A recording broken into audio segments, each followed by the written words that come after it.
अभी हाँ। Let us start again with the methods. आपके डेप्रिसिएशन चार्ज करने के मेथड्स कितने हैं वो देख लेते हैं। डेप्रिसिएशन का मीनिंग आपने समझा है कि आपका जो कैपिटल एसेट है ना वो over the period of time use होने वाला है, तो उसको एक बार में प्रॉफिट एंड लॉस में डालने के बजाय तिनका तिनका करके डालेंगे। जैसे सिंघम को मारने वाला था जयकांत शिकरे, एकदम से मारने वाला था क्या? नहीं, थोड़ा थोड़ा करके मारने वाला था। तो वैसे थोड़ा थोड़ा करके इसको डेप्रिसिएशन के नाम से आप प्रॉफिट एंड लॉस में भेजते रहोगे, ठीक है। ये वाला कंसेप्ट यहाँ पे है बेसिकली मैचिंग कंसेप्ट, इसको हम बोलेंगे, और पीरियोडिसिटी कंसेप्ट। ऐसे दो कंसेप्ट की वजह से हम डेप्रिसिएशन मतलब कोई भी कैपिटल एसेट धीरे धीरे करके हम प्रॉफिट एंड लॉस को भेजेंगे in the name of depreciation. Now what are the methods of charging depreciation वो देख लेते हैं। मेथड्स का कुछ इंपैक्ट आएगा डेप्रिसिएशन के अमाउंट पे, और उसकी वजह से प्रॉफिटेबिलिटी अलग अलग दिखेगा। तो there are 6 methods are given in the CA foundation syllabus. Basically अपने को जो पता है वो दो मेथड मैं आपको पहले बता दूं। आपको जो पता है वो है स्ट्रेट लाइन मेथड, दूसरा जो आपको पता है रिटर्न डाउन वैल्यू मेथड, तीसरा sum of number of years, फिर number of units of production,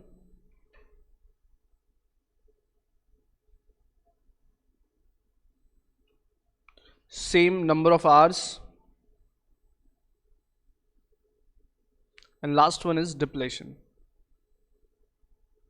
तो there are 6 methods you can see on the screen. पहला स्ट्रेट लाइन मेथड, ये आपने अगर टाइम वैल्यू ऑफ मनी मेरे से पढ़ा है या पढ़ना बाकी है तो उससे कनेक्ट कर लो। This is just simple interest वाला part, just like simple interest, ठीक है। WDV वाला जो पार्ट है ये कंपाउंड इंटरेस्ट वाला पार्ट है, इफ यू रिमेंबर। यहाँ पे आर क्या लेना है? सिर्फ आपको माइनस। डन। दोनों सिंपल है, एकदम सिंपल है, आपने बचपन से आज तक यही देखा है। उसके बाद में ये वाले ना बहुत बेस्ट लगते हैं मेरे को, मतलब ये वाले जो है ना नंबर ऑफ ईयर्स, ये बहुत साइंटिफिक लगते हैं। वैसे इसमें एफ्लक्स ऑफ टाइम इग्नोर कर दिया गया है, मतलब पैसेज ऑफ टाइम इग्नोर कर दिया गया है। और बट TTMM कंसेप्ट अगर आपको पता है कि भाई तेरा तू मेरा मैं, मतलब जितना तुमने, मान लीजिए पार्टी गए हो आप, जितना खाना आपने खाया है उतने का बिल आप दोगे, मैंने जितना खाना खाया उसका बिल मैं दूंगा। वो सारी चीज़ें इन 3 रेड कलर बॉक्सेस से आपको रिफ्लेक्ट करने को मिलेगी। कैसे? देखो, number of unit of production method अगर समझने की कोशिश करें हम लोग, तो मान लीजिए मशीन का कैपेसिटी है पूरे लाइफ में 1 लाख यूनिट्स प्रोड्यूस करने का। दिस इज व्हाट, तो टोटल लाइफ स्पैन का कैपेसिटी कोई मशीन है से दिस कैलसी कैन, मतलब ये मान लो ये बटन का लाइफ साइकिल होता है, एक बार 1 लाख बार आप इसको प्रेस कर सकते हो, ठीक है। सेम वे किसी मशीन को आप प्रोजेक्टर ले लो अपना, 30,000 आवर्स का उसका कैपेसिटी है, उसको अपन पकड़ लेते हैं 1 लाख आवर्स का कैपेसिटी है।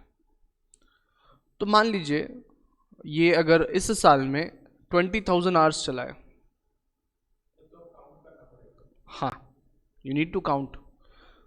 ईयर 1 में अगर 20,000 चला है, ईयर 2 में अगर बिल्कुल नहीं चला, ईयर 3 में अगर 30,000 आवर्स चला है, तो उस रेशो में आपको डेप्रिसिएशन चार्ज करना है। एक बात तो हम भूल ही गए, इसका कॉस्ट है मान लीजिए 30,000 रुपीज़, 30,000 रुपीज़। तो 30,000 को हमको अपोर्शन करना है इस वाले रेशो में जो यहाँ पे दिख रहा है आपको, ये वाले रेशो में आपको अपोर्शन करना है। तो कैसे करोगे? एक तो आपको रेट निकालना है अपोर्शन का, तो कैसे निकालोगे? 30,000 का कॉस्ट है, बोले 1 लाख आवर्स पे अपने को अपोर्शन करना है, तो 0.3 पर आवर का मेरा एब्जॉर्प्शन रेट आएगा। This term will again be repeated in costing वाला सब्जेक्ट इन सी इंटर। यहाँ पे समझ लीजिए एब्सॉर्प्शन रेट क्या है। तो यहाँ पे मतलब पहले साल में जब 20,000 आवर्स यूज करेंगे तो मैं कितना चार्ज करूंगा डेप्रिसिएशन? 6,000 रुपीज, या 20,000 इंटू 0.3, 6,000 रुपीज मैं पहले साल में डेप्रिसिएशन चार्ज करूंगा।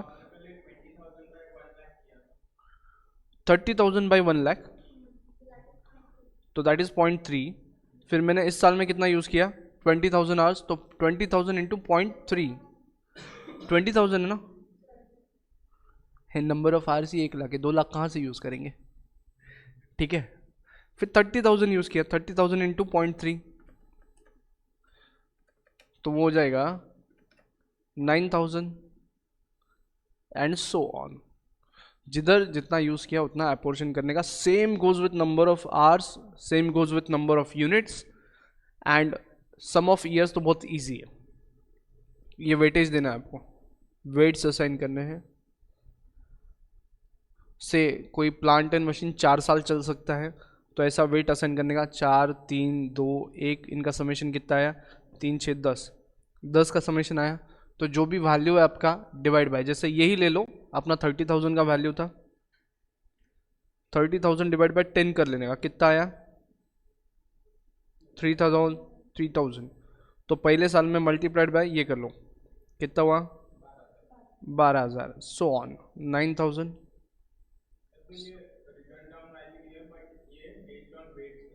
ये बेस्ड ऑन वेट्स है, ये रिटर्न डाउन वैल्यू नहीं है, ये बेस्ड ऑन वेट्स है। रिटर्न डाउन बोले तो जितना बचा, हाँ हाँ, इफेक्ट सेम है, इफेक्ट सेम है। यू कैन कंपेयर, अगर डब्ल्यू और सम ऑफ डिजिट्स बात करना है तो इफेक्ट दोनों का सेम आएगा। ये हुआ एक पार्ट।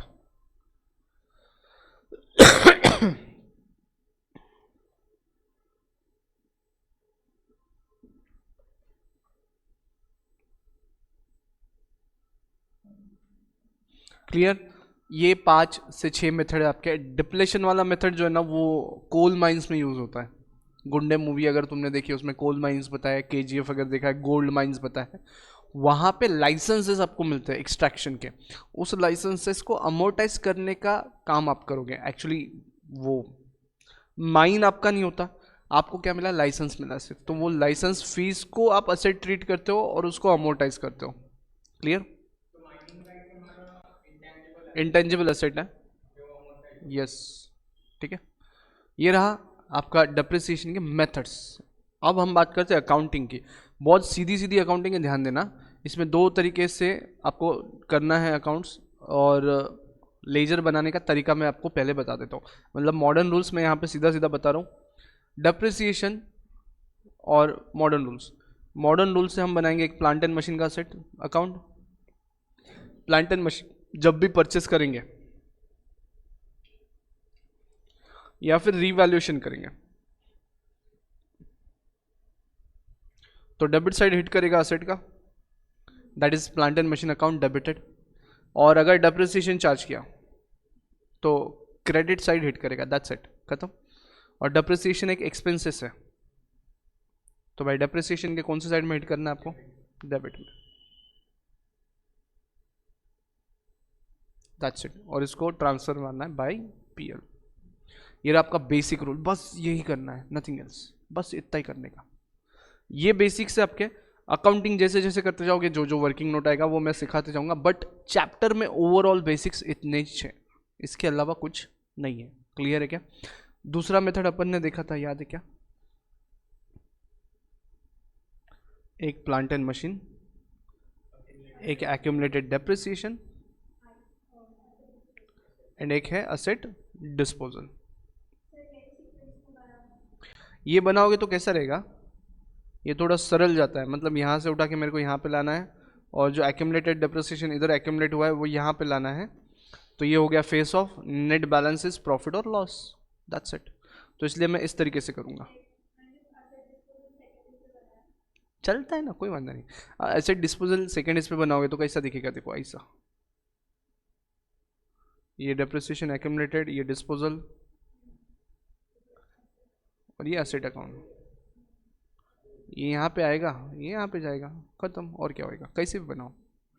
हाँ, दिस इज इजी, कैसे भी, मेरे को कोई दिक्कत नहीं है, आपको जैसे सरल लगे वो बनाओ।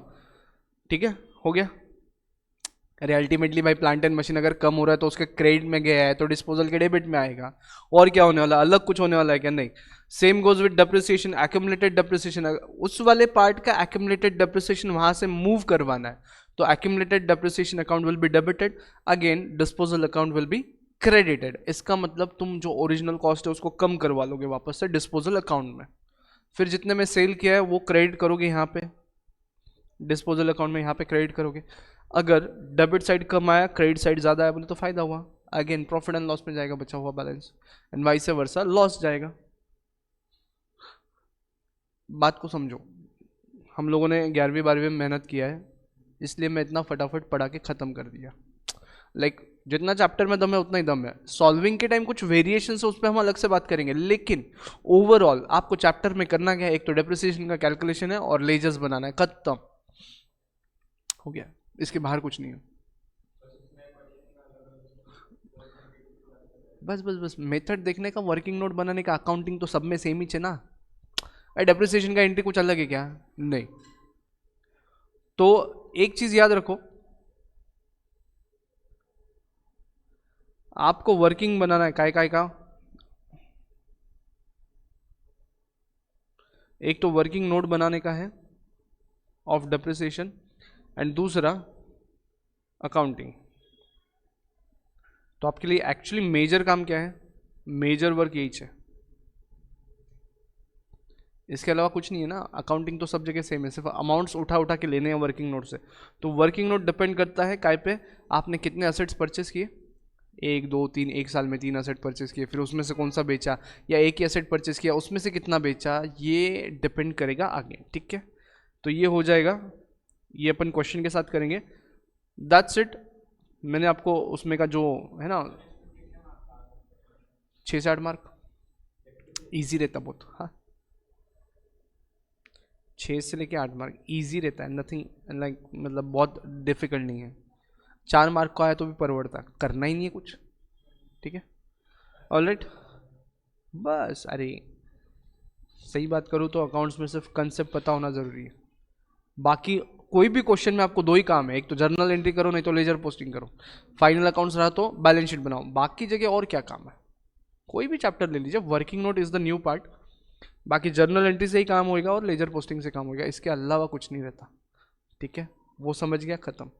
तो यहाँ पे हम ज़्यादा स्ट्रेच नहीं करेंगे। आज के लिए डेप्रिसिएशन का इतना एसेंस खत्म होता है। कल जब क्वेश्चन सॉल्विंग चालू करोगे तो वहाँ पे हम एक एक चीज़ पढ़ना चालू करेंगे। That's all, thank you.